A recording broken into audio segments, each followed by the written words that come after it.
Labinoti nuk e mban dot brenda vetes dhe vendos të shprehë ndjenjat e tij ndaj Albës. Ai I tregon asaj se ka një pëlqim të veçantë për të dhe se ndihet I lidhur emocionalisht, duke I treguar me sinqeritet se dëshiron të jetë pranë saj dhe se mendon shumë për të. Ndërsa flet, duket qartë se zemra e tij rre më shpejt dhe emocionet janë të forta, ai shikon Albën në sy dhe përpiqet ta bindë se ndjenjat e tij janë reale dhe të sinqerta, por Alba nuk e merr as pak seriozisht. Ajo fillon ta tallë në një mënyrë të hapur dhe të paqartë për ndjenjat e Labinotit.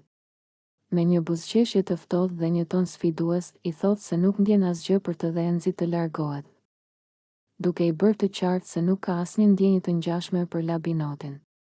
Për më tepër, ajo nuk përpiqet as pak ta qetësojë situatën, ajo vazhdon të bëjë shaka dhe tallje ndaj tij, duke treguar se nuk e merr seriozisht për asnjë çast. Labinoti, I shgënjur dhe I lënduar, ndjen një dhimbje të brendshme. Ai kupton se ndjenjat e tij nuk janë të kthyera dhe se për Albën, ai nuk ka asnjë rëndësi emocionale. Pavarësisht përpjekjeve të tij për të krijuar një lidhje, Alba mbetet e ftohtë dhe e paipur, duke treguar se nuk ka asnjë interes për të. Situata bëhet më e tensionuar, sepse emocionet e Labinotit përzihen me frustrimin dhe mërzinë, ndërsa Alba vazhdon të tregojë indiferencë totale. Si rezultat, atmosfera midis tyre bëhet e ngarkuar dhe paksa dramatike.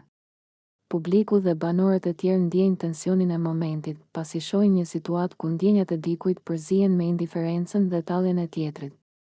Labinoti qëndron I heshtur për disa momente, duke u përpjekur të përballojë zhgënjimin, ndërsa Alba mbetet e qetë dhe e largët, duke bërë të qartë se për të ndjenja e Labinotit nuk ka asnjë rëndësi dhe se nuk do të ndikohet fare nga emocionet e tij. Kjo situatë jo vetëm që thellon ndjenjat e lënduara të Labinotit, por gjithashtu krijon një tension dramatik që duket se do të vazhdojë për një kohë, duke e bërë këtë momë.